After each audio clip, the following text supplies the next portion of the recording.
Today, is it called an extraction shooter because they want you to extract yourself from it? Haha, but seriously, this is CheckPoint.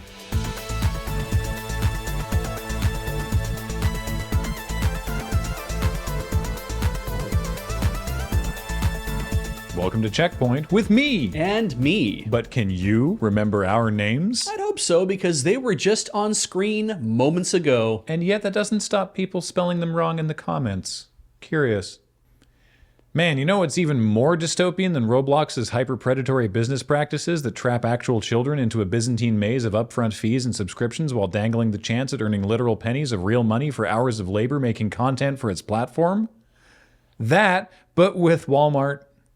That's right, according to a new report from Digiday, Walmart, one of the least ethical companies in the world, now has a store in Roblox, one of the other least ethical companies in the world. These two great entities have finally teamed up to create a fun digital space where kids can shop for in-game items and load what the press release is calling an e-commerce experience, as long as they're over 13 and in the US.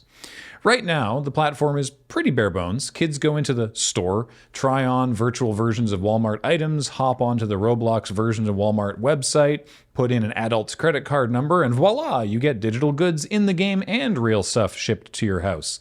But that's just the beginning. Walmart and Roblox are very bullish on this whole thing, and so am I.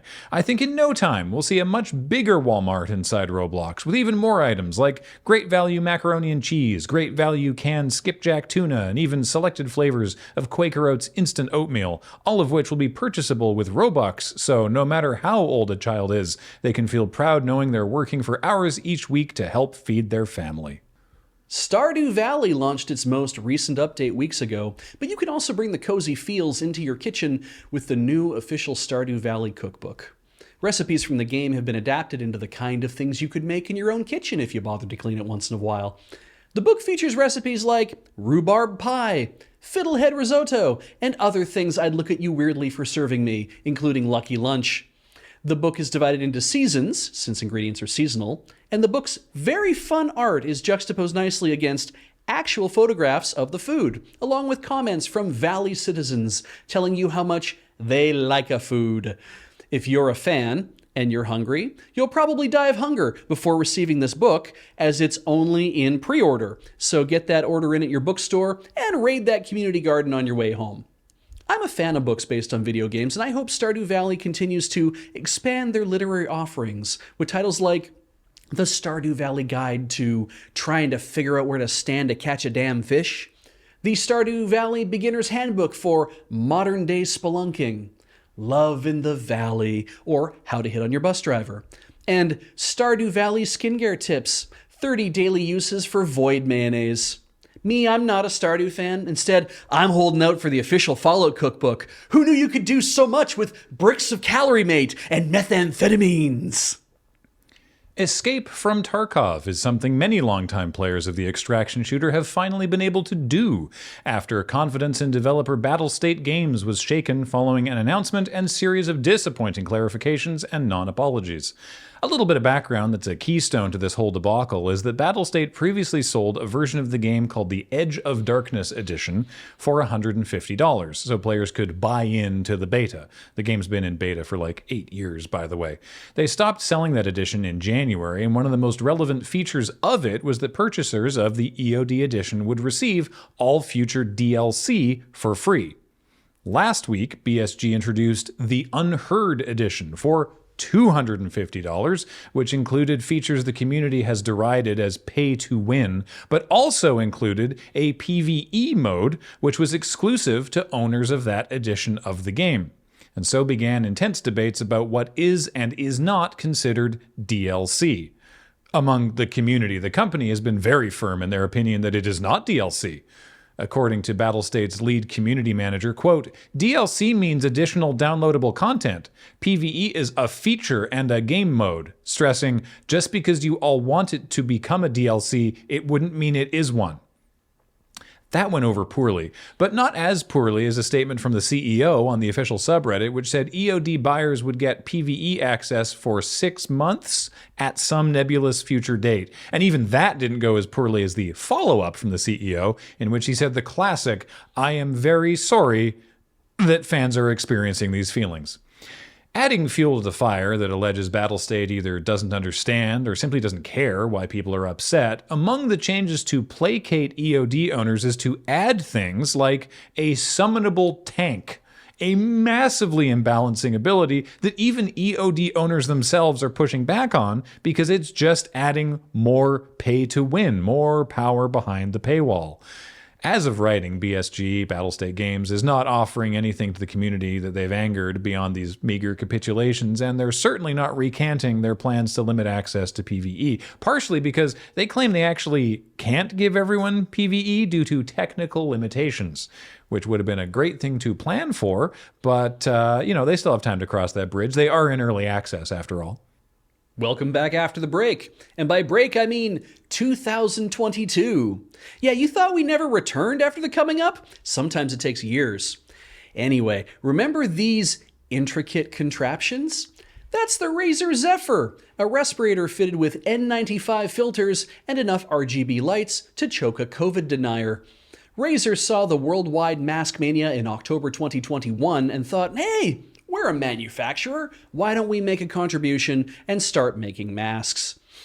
I mean, not for free or anything. And of course, they did it in that inimitable Razer style, highlighting the clear mouth bubbles with lime green mood lighting. What better way to signal to the rest of the checkout line that you're healthy with the universal sign for I have poison? But as we reported briefly in January 2022, Razer had to drop the N95 appellation from the marketing because Razer falsely claimed in the midst of a global pandemic that their face mask was the equivalent of an N95 certified respirator. Oh, don't take it from me. That's an actual statement from Samuel Levine, director of the Bureau of Consumer Protection at the U.S. Federal Trade Commission. Razer made a lot of claims to N95 compliance, but it turns out that their contractors told them ahead of time that the Zephyr was not an N95 mask, would not be certified as an N95 mask, and wouldn't even provide equivalent protection of an N95 mask, which is probably the reason why they never bothered to have it tested by the U.S. National Institute for Occupational Safety and Health, or the U.S. Federal Drug Administration, or even sought N95 certification at all. It was just easier to go ahead and sell it anyway. But man, the FTC is pissed. There's a proposed settlement for 100,000 US dollars or 1.1 million Norwegian kroner. Sorry, I read that wrong. 100,000 US dollars as a civil penalty and an additional $1.1 million. It literally says $1,071,254.33. The FTC is clawing back all revenue from masks sold in order to reimburse anyone who bought one of these cybergoth shams. Who says good things don't happen to green people? Second to the N95 stuff, my least favorite part about those masks is the awful mouth-focused window, but I don't think the FTC fines people for ugly-ass design choices. No. But they should. Yeah.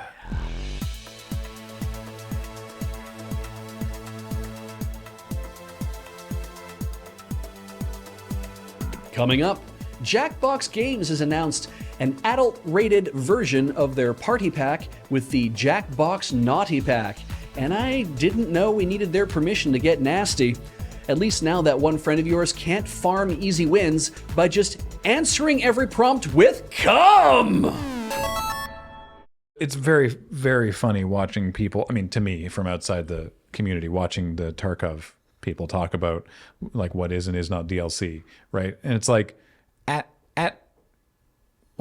worst, this mode absolutely is DLC that EOD people should get.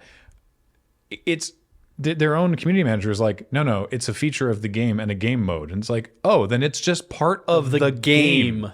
And so everyone who owns the game should have it. Yeah. So all the EOD people should, especially when, because there was too much to get into this, but like Tarkov tried to make this like 5v5 shooter. It was called like Tarkov Arena, right? They put a lot of development time into it. It kind of landed like a dull thud. It didn't really make the impact that they hoped it would. And everyone got that for free.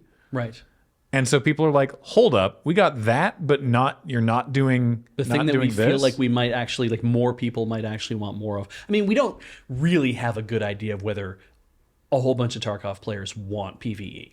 We don't really know that one or the other, No, but it's usually more appealing. People are just it has been asked for a long time. Yeah. Like it's something that people have been wanting for a while. Sure. Yeah, and it's mostly around the philosophy of, well, hang on, if you just decide that, oh no, but this isn't DLC, Yeah. then what is DLC? And it's like it's about faith in the company going forward, right? absolutely. And that their response has been like, okay, well, we'll fix it this way. EOD owners will get all of this stuff, and then you have EOD owners being like, all you're doing is adding more pay to win that I don't want. Yeah. Even though I'm benefiting from that, you're not. This is not, from a philosophical perspective, helping. Yeah, you're imbalanced in the game, and you're actually going to drive more people out from playing it because you're going to make it feel like if I don't buy the big thing, and I bought the big thing, but now I'm going to have less people to play with. Yeah. So that's not what I want.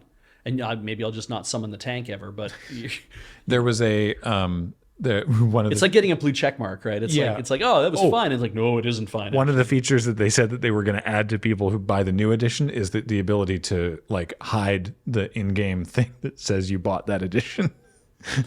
Boy, so that should be a clue, right? So that people don't like Shit on you for it? basically. Yeah. It's essentially hiding your blue check mark. Oh my God. I also didn't get into the fact that there was like a leaked interview with the CEO. This was like a day or two after the original announcement, that like he did an interview that had yet to be basically like rewritten and sanitized for public consumption, essentially.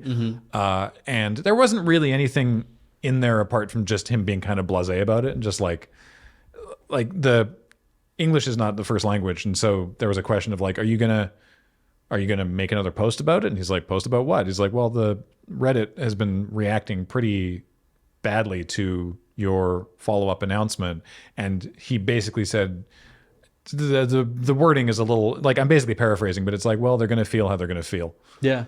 Which is a very honest attitude, and that's fine. You know, Yeah. it's like if we're not going to be able to please them, but it's like, man, you kind of dug yourself a bit of a hole, and then you just stepped out of the hole, and I'm like, the hole's still there. Like, you still did the damage. Like, you should clean that shit up. Yeah. Oh, well. I was very happy to see the FTC Oh, me too. actually like do their thing and take like that is to the penny. All the, you said it was not even profit, it was revenue. It was revenue, yeah. From those masks that Razer made. Yeah. An additional thing that I thought was interesting, because I read a bit of the complaint because I was trying to find. Sharon Harding did a great article for Ars Technica. That's where we pulled this follow-up from.